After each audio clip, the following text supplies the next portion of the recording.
There we go. Greetings, everyone, to the first episode of the Algorithms of Empire podcast. This is a podcast that is co-hosted by the University of Toronto's Center for Ethics, the Algorithmic Bias Project, and the Clay-Gilmore Institute for Philosophy, Technology, and Counterinsurgency.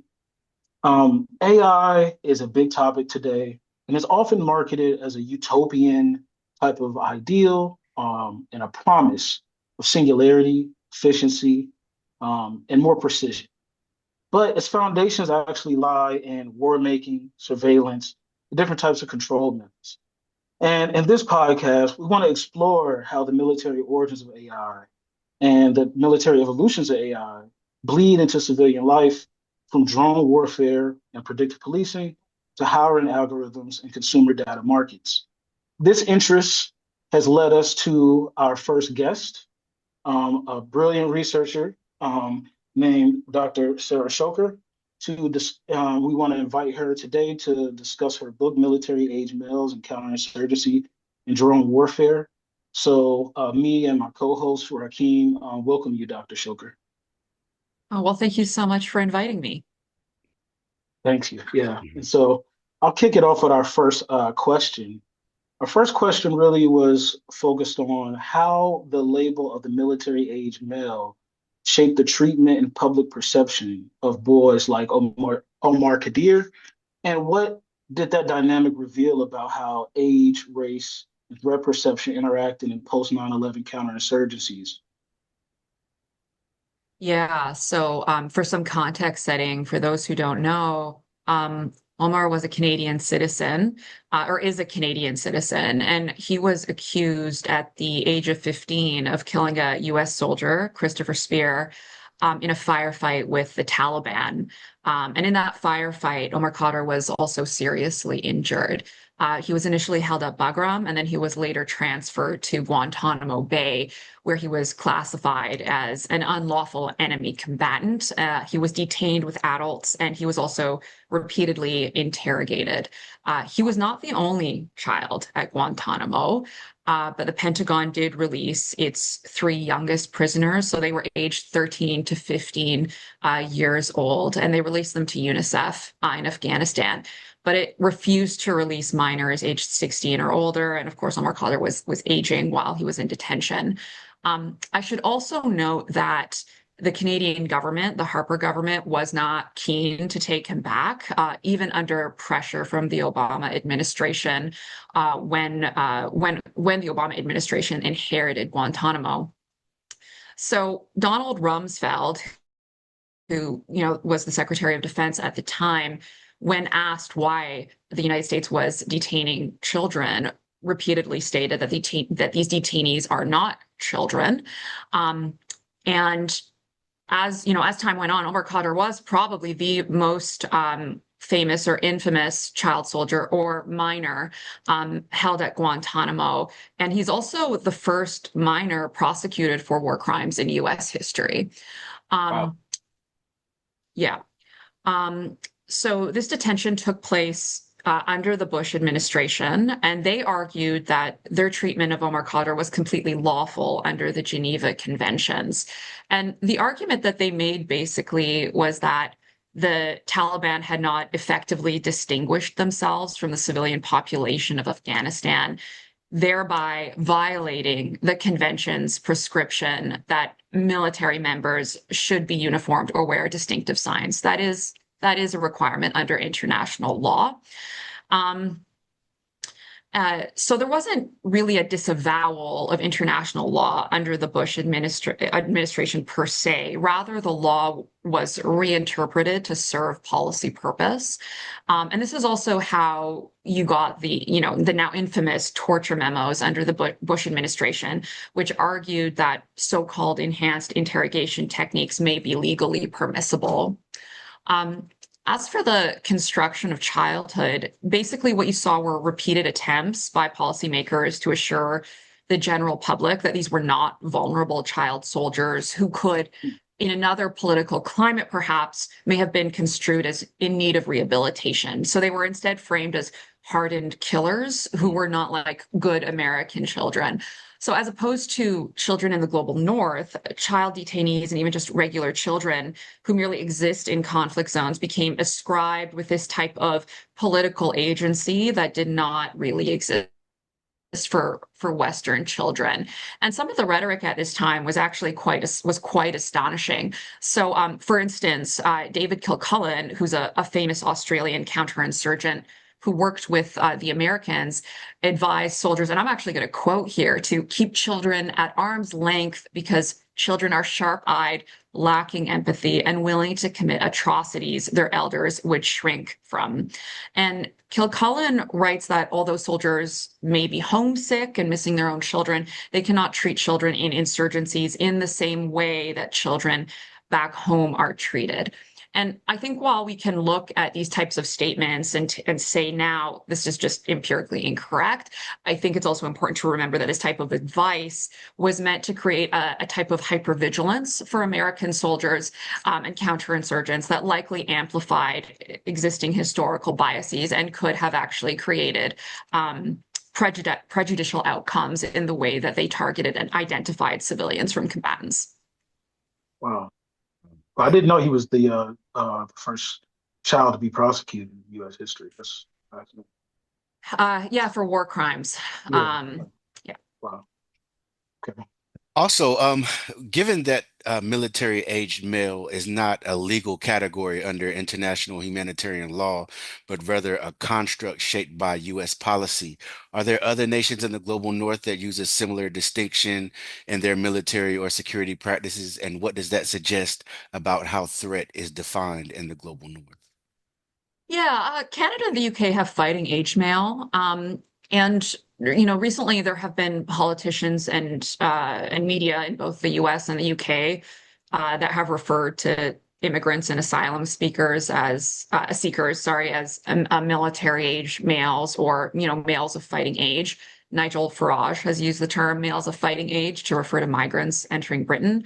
I think this is a pretty transparent strategy to anyone, and it's meant to shape your perception of who is risky and who is vulnerable. It's a term that transforms a young man into a risky subject, and it evokes fears of invasion by tying young men to mobilized violence. And the reason it sounds like common sense is because of a historical connection between men and the draft and the fact that men tend to be the majority in fighting forces around the world, often because they were or are forced to. And it uses that connection to deceptively suggest that there is an immutable reality that will always connect men to military violence. It's leading language, and the US eventually conceded that point. So, for example, the Army Center for Lessons Learned released a report on civilian casualty prevention in Afghanistan that calls out the problem with the term military age male as biasing soldiers away from taking due care with applying force.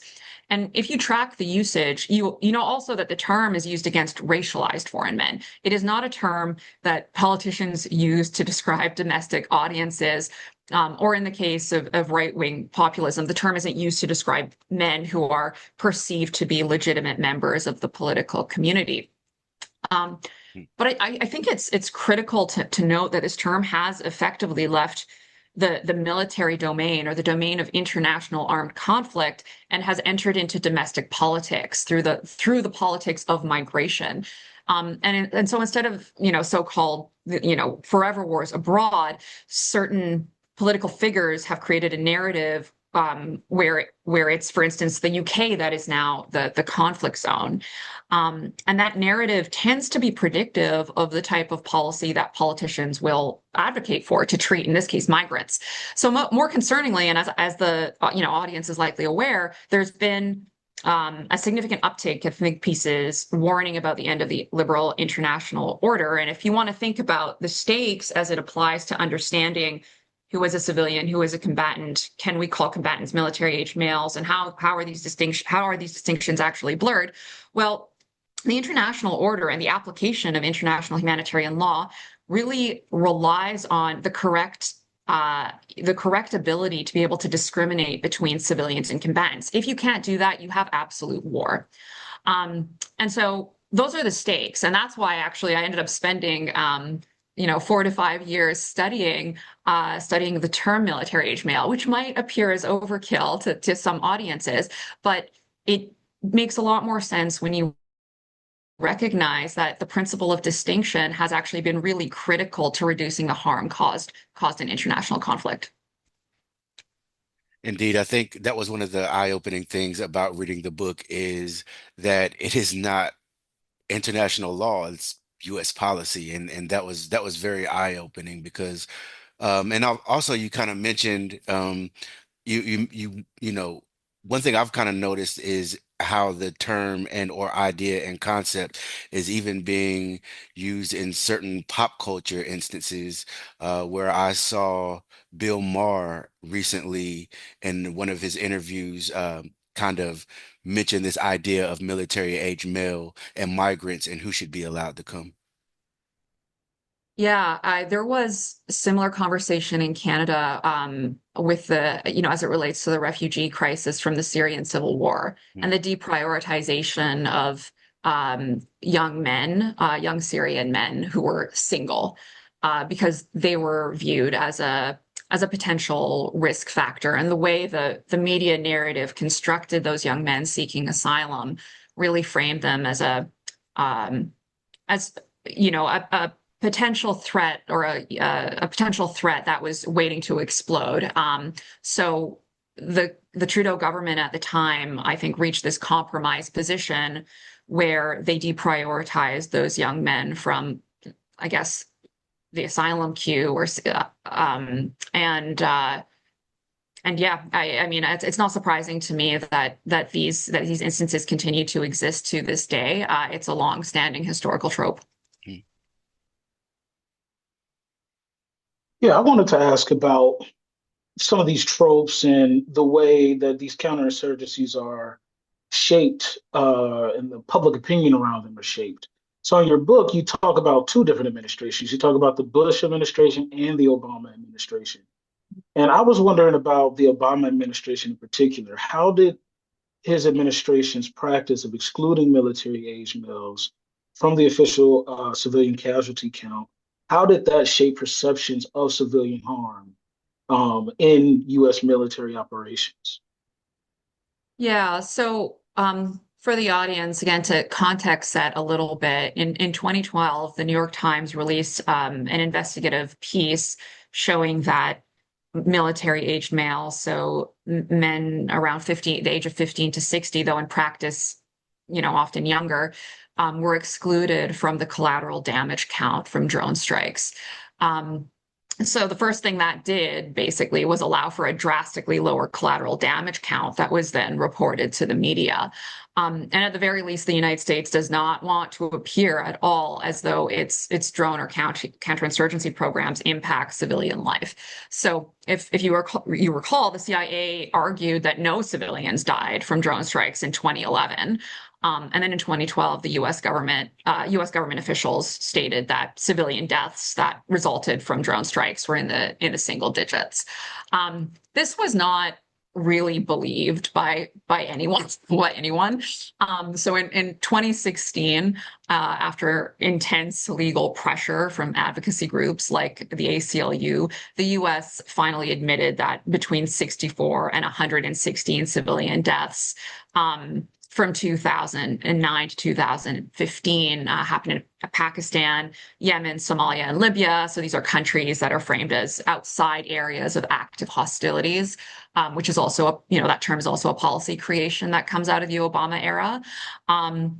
But, again, according to all independent sources, this is still a drastic undercounting of civilian death. And the Bureau of Investigative Journalism, for instance, which was extremely active during this same period in tallying civilian death, estimates that the death count was 6 times higher than the U.S. claims. But interestingly, if you look at the total number of deaths calculated by the Bureau and compare them to what the U.S. government stated, that total tally of both civilian and combatant death was the same. And so what that means numerically is that the military-aged male term functioned as this little definitional difference that translated to a big difference in the numbers when calculating the collateral damage count and the toll. Wow. I think Wow, that's amazing. Like they reported none, like that no civilian death. I mean, that was amazing. Whoa. Well, out of that same period, this joke, I think it was a policymaker speaking anonymously. They stated that the CIA, I'm paraphrasing very roughly here, but that the CIA can see three guys doing jumping jacks in Pakistan and they'll assume that they're combatants. So I think that, you know, publicly this was not a well accepted narrative. And I think, again, due credit to a number of those advocacy organizations that really pushed for a more accurate accounting, even if still an undercounting. I think that's the perfect segue to the next question because in your book you also note that drone strikes may kill fewer people than conventional airstrikes, but the ratio of civilian to combatant deaths is not necessarily proportional. How does this challenge the common narrative that drones are inherently more precise or humane in counterinsurgency warfare? And I think because people may not understand that that's how drone warfare is marketed to the public as a more precise, more clean way of doing war. Yeah, yeah, exactly. And there is also a long history of so-called, smart bombs, precision technologies as being framed as the solution to the problem of civilian protection.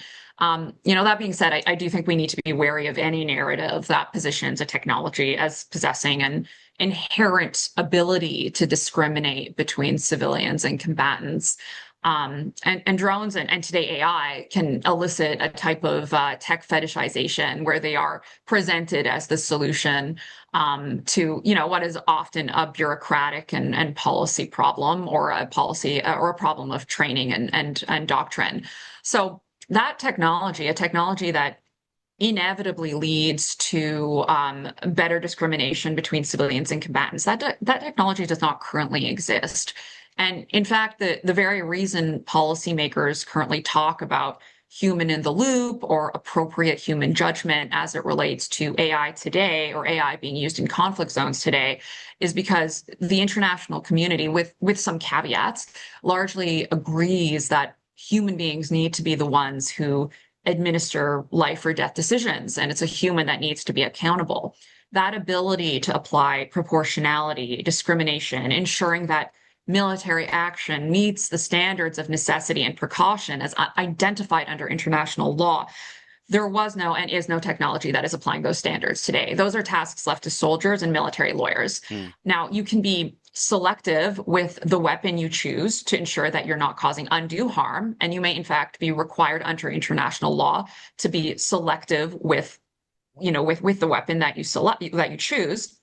But the narrative frequently overemphasizes technology and hypes the technology's capability, often at the expense of forgetting the role of training troops and policy that allows for, more expansive or restrictive collateral damage. The rules of engagement can be significantly tightened to ensure that you are prioritizing civilian protection. Hmm. And there are times when the rules of engagement have also been loosened so that you do not need to prioritize civilian protection to that same extent.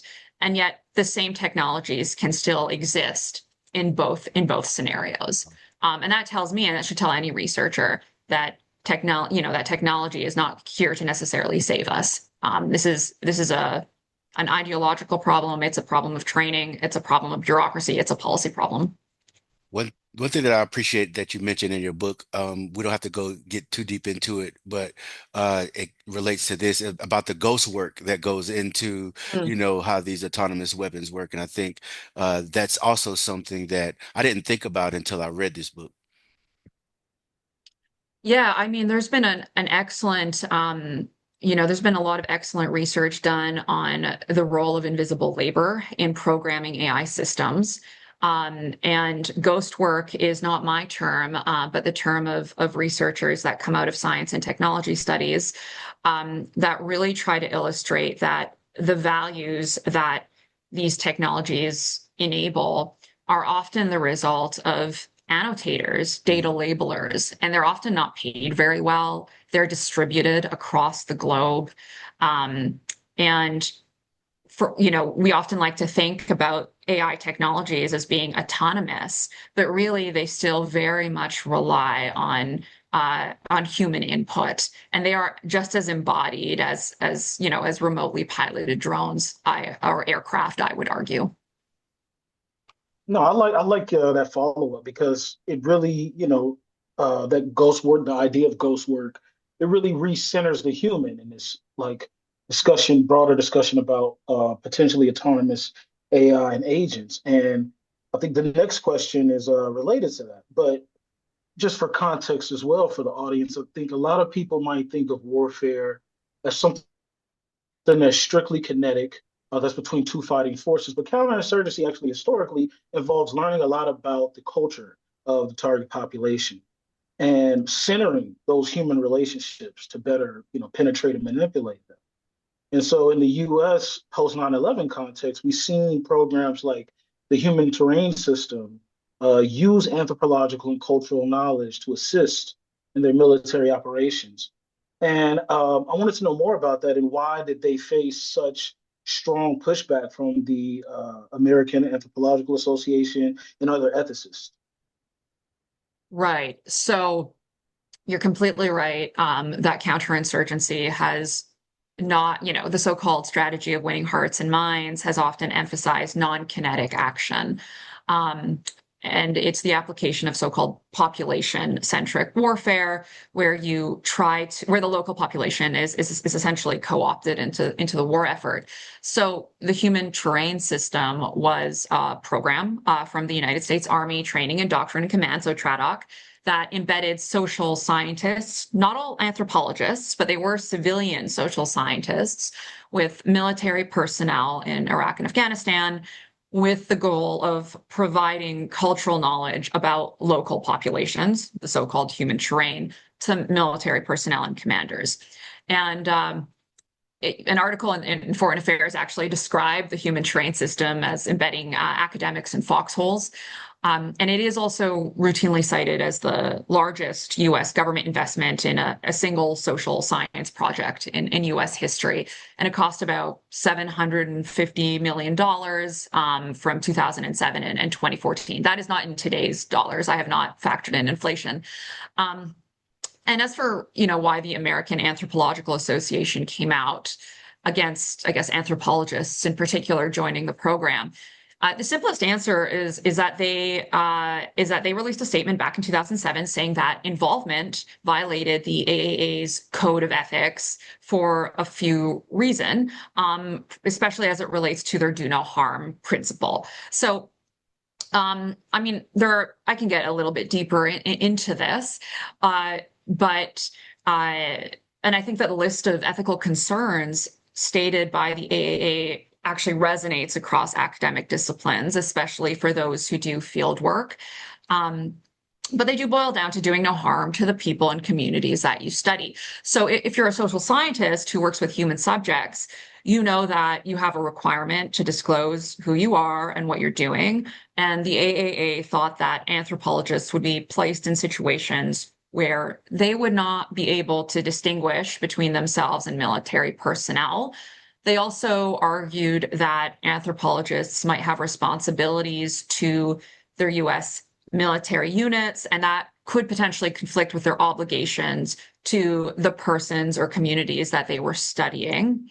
And then on top of that, anthropologists and any social scientist working with human subjects is expected to get informed consent from human participants. And in a setting of armed conflict, attaining informed consent without the threat of coercion looming overhead, the AAA thought that process would be significantly compromised, if not outright eliminated. And then, of course, there's the actual physical risk to the academics themselves. They are civilians, and I believe 4 academics were actually killed during the time that the HTS was put into place. So I do think that the AAA raises some really interesting ethical questions, and among them, can you do professional anthropology if it's in the service of a military strategy?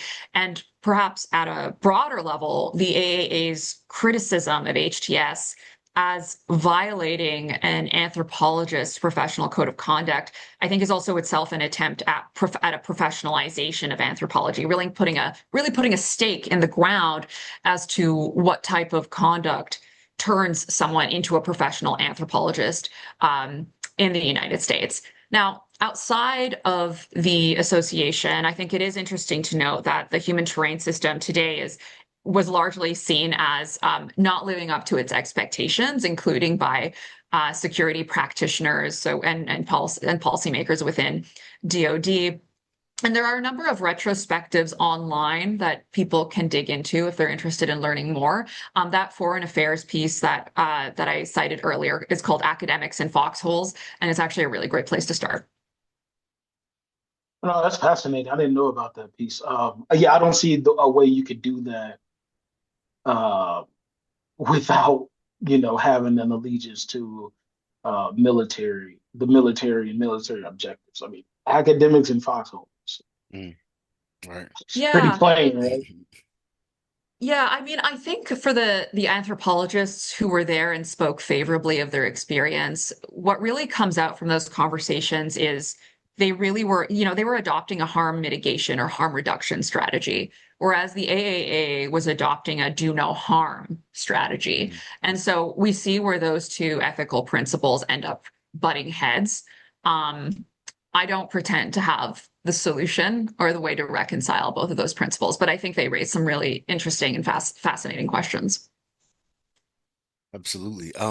One thing that I wanted to ask was, how did the military age male construct facilitate the use of mass surveillance, high-tech targeting, and gendered population control measures in post 9/11 era U.S. coin?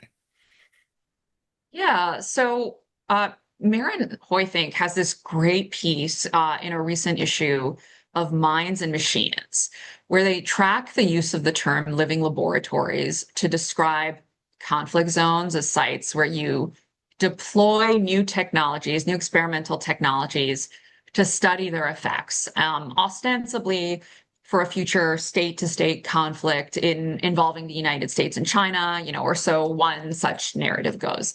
In the contemporary climate, it's not unusual to hear this language ascribed to Ukraine and Gaza. Mm. But that so-called experimental period also existed in Afghanistan and Iraq and Pakistan. Counterinsurgency and also the acceleration of drone warfare is taking place at the same time. New algorithmic technologies and data collection technologies are being deployed in armed conflict.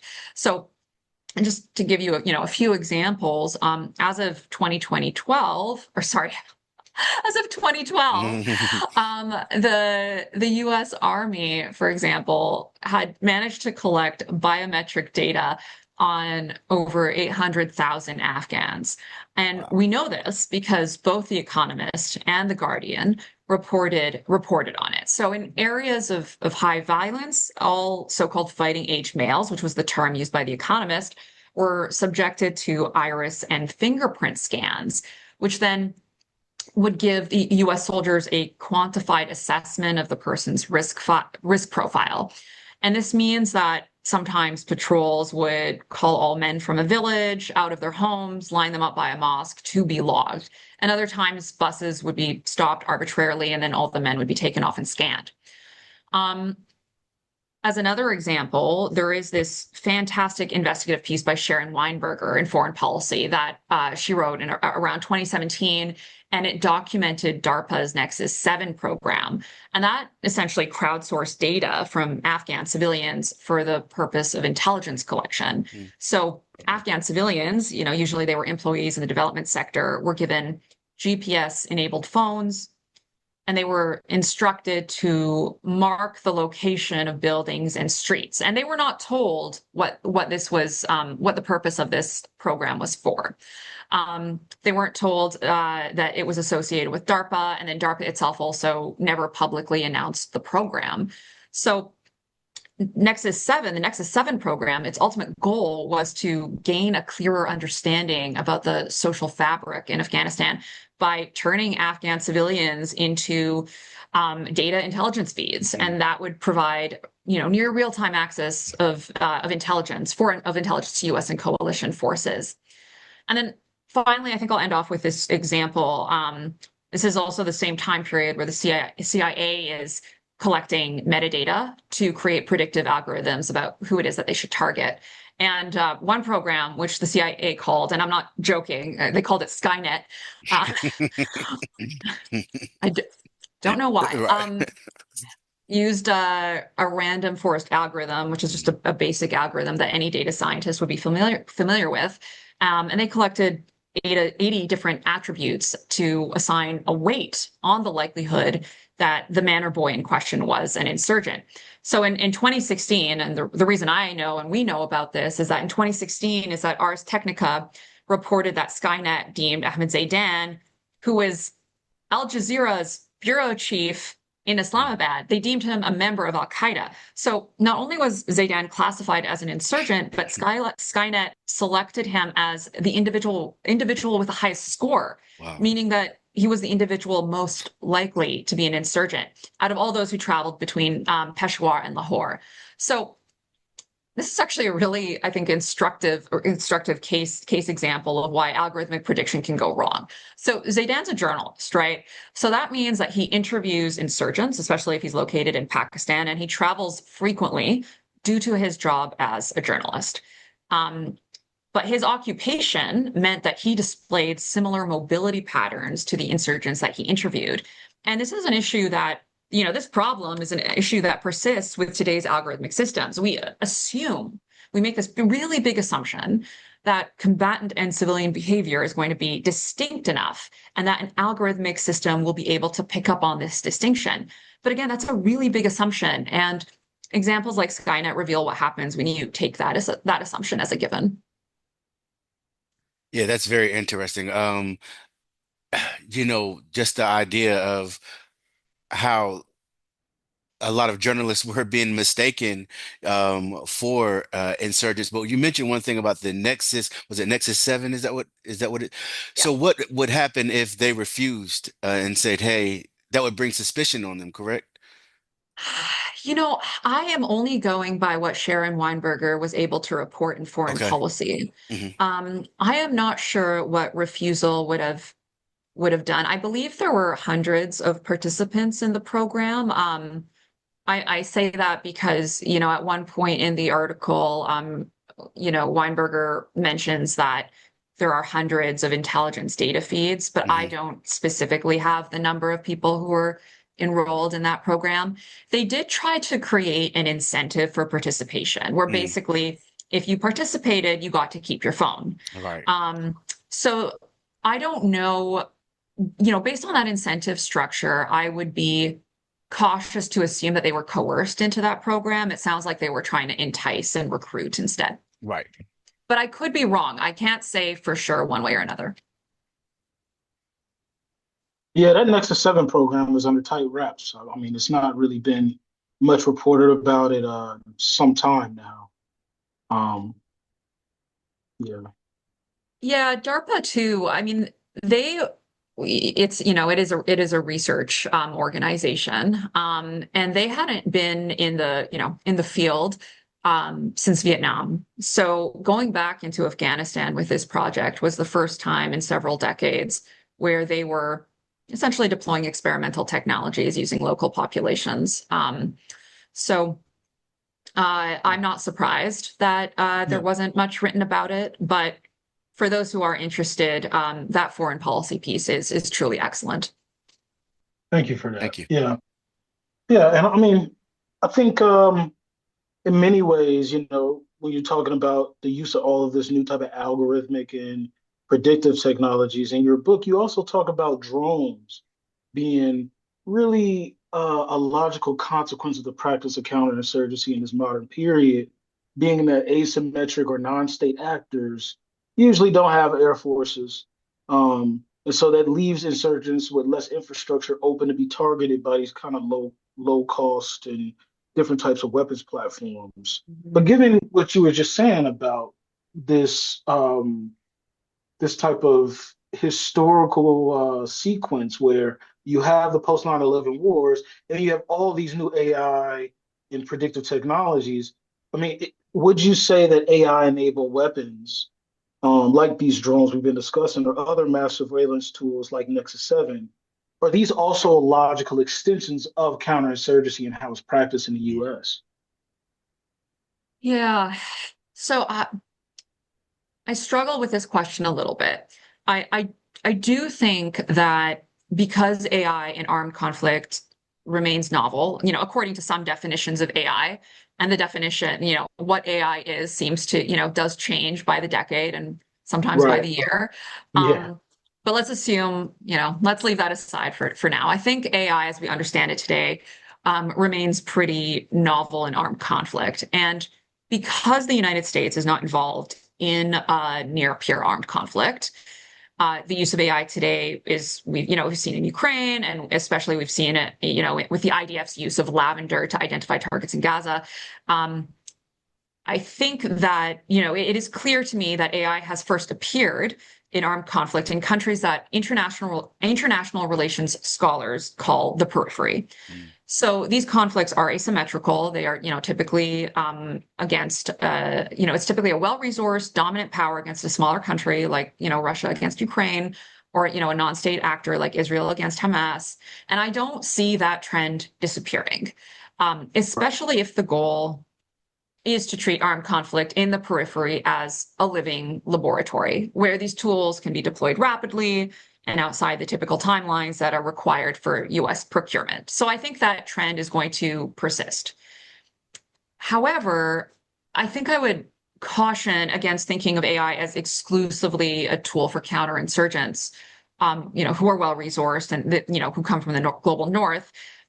In the same way that I would caution thinking about armed drones as exclusively a tool of the United States or coalition forces.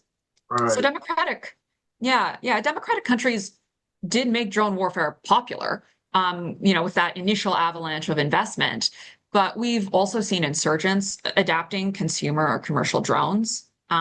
Turkey, Iran, and China are all developers and exporters of drone technologies today. And in part, that's happened because it's cost efficient to Mm. manufacture drones, and there are low barriers of entry into that market.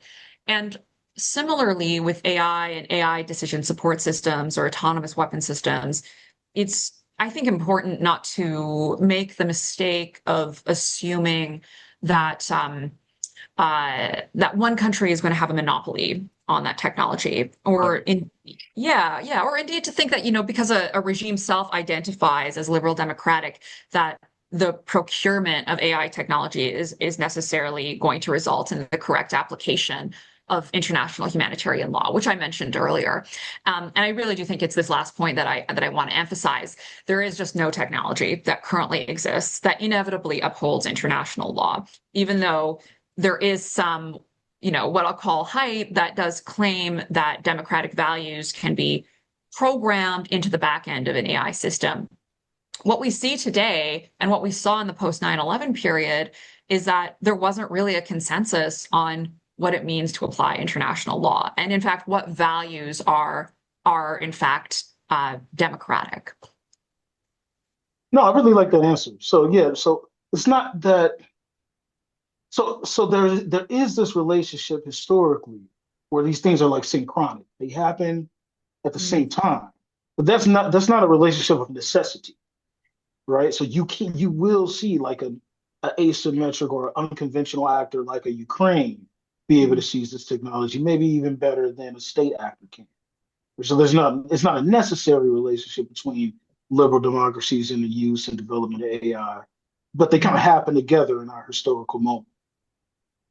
Definitely. And I mean, I think with AI, especially since it's a software system, a software-based system, um, software proliferates. It's very difficult to prevent the proliferation of software-based systems. Even, and we see that today with the United States' export controls on chips and also semiconductor manufacturing materials. One of the reasons why they focus on hardware rather than software is because I think there's now this historical acknowledgement, in part because there was an attempt to create an export control regime on cyber-based tools that recognizes you can only really control the flow of hard goods, and software itself is just very susceptible to proliferation. It's also low cost. Where you have software engineers and easy to access hardware, you have the ability for probably non-state actors and low resource states to take advantage of those technologies. Thank you. Thank you for that answer, Dr. Shoker. Of course.